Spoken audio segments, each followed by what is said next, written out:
ఇది ఏమి డ్రామా, ఏం మాట్లాడుతున్నారు అనేది ఏమన్నా ఇంగిత జ్ఞానం ఉండి మాట్లాడుతున్నారా? డెఫినెట్గా అటువంటి సంస్కృతి ఎవరు కూడా ఎంకరేజ్ చేయకూడదు.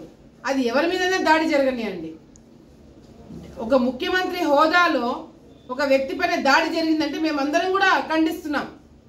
కానీ అది కప్పిపుచ్చుకోవడానికి చంద్రబాబు నాయుడు గారు చేశారని మాట్లాడడం అనేది చాలా దారుణంగా ఈరోజు వ్యవహరిస్తున్నారు.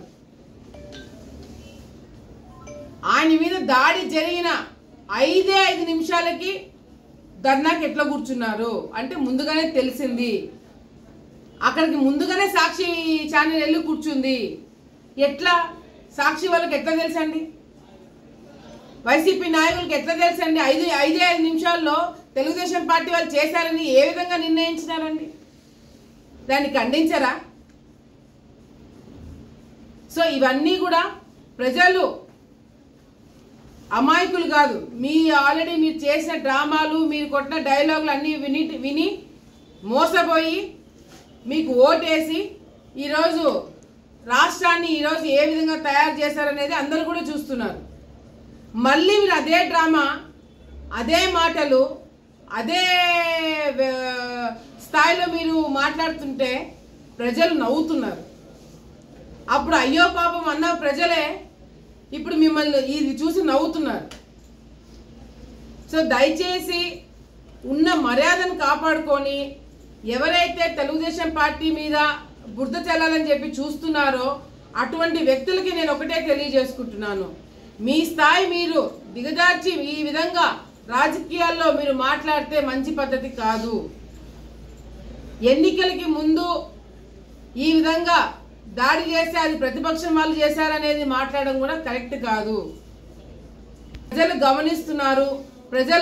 ప్రజలు చూసి భయపడండి.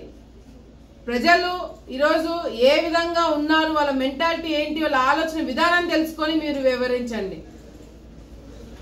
మీరు ఎవరికి భయపడేటట్టు కనిపించట్లేదు. అటు మీడియాకి మా భయపడట్లేదు, అటు పోలీస్ డిపార్ట్మెంట్ మీ కంట్రోల్లో ఉంది, అటు ప్రజలు ఏమనుకుంటారనే ఇంగిత జ్ఞానం కూడా లేకుండా పోతుంది. సో దయచేసి ఇప్పటికైనా దీనికి అన్నిటికీ ఫుల్ స్టాప్ పెట్టండి. క్యాండిల్ ర్యాలీ తీస్తున్నారు. దేనికి క్యాండిల్ ర్యాలీ తీస్తున్నారు? జగన్మోహన్ రెడ్డి గారికి ఏమైందని క్యాండిల్ ర్యాలీ తీస్తున్నారు అనేది అర్థం కావట్లేదు. డెఫినెట్గా దాడి జరిగింది. అది ఎవరు చేశారు, ఎవరు చెప్తే చేసినారు, ఎవరి కోసం చేసినారు, ఎవరికి సింపతి రావాలని చేసినారు అనేది కూడా ఒకసారి ఆలోచించుకోవాలా. క్యాండిల్ ర్యాలీలు చేసి జగన్మోహన్ రెడ్డి గారికి ఏమీ కాకుండా ఏదో అయిపోయిందని మీరు సృష్టించడం వల్ల ప్రజలు నమ్మరు. ప్రజల మీద దాడులు జరిగితే ఎవరు క్యాండిల్ ర్యాలీలు చేయరు. ప్రజలకు అన్యాయం జరిగితే ఎవరు క్యాండిల్ ర్యాలీ చేయరు. ప్రజల్ని ఇబ్బంది పెడుతుంటే ఎవరు క్యాండిల్ ర్యాలీ చేయరు. కానీ ఇటువంటిది ఏదైనా జరిగినప్పుడు మాత్రము క్యాండిల్ ర్యాలీ చేస్తున్నారు. సో దయచేసి ఇవన్నీ కూడా గుర్తుపెట్టుకొని అనవసరమైన ఫాల్స్ న్యూస్ స్ప్రెడ్ చేసి హడావిడి క్రియేట్ చేసి గొడవలు క్రియేట్ చేసి లా అండ్ ఆర్డర్ ప్రాబ్లం తీసుకొచ్చి ఎలక్షన్ టైంలో ప్రజలని, తెలుగుదేశం పార్టీ కార్యకర్తలని, జన సైనికులు కావచ్చు, బీజేపీ వాళ్ళని కావచ్చు, ప్రతిపక్షంలో ఉన్న వాళ్ళని ఇబ్బంది పెట్టే కార్యక్రమము చేయడానికి పడిన కుట్ర తప్ప మరొకటి కాదు. లా అండ్ ఆర్డర్ ప్రాబ్లము లేకుండా ఉంటేనే ప్రజలు ప్రశాంతంగా వచ్చి ఓట్లు వేసుకుని వెళ్తారు. Law and order problems create చేయాలని దయచేసి చూడొద్దని చెప్పి కూడా ఈ సందర్భంగా వైసీపీ నాయకులకి మేము తెలియజేసుకుంటున్నాం.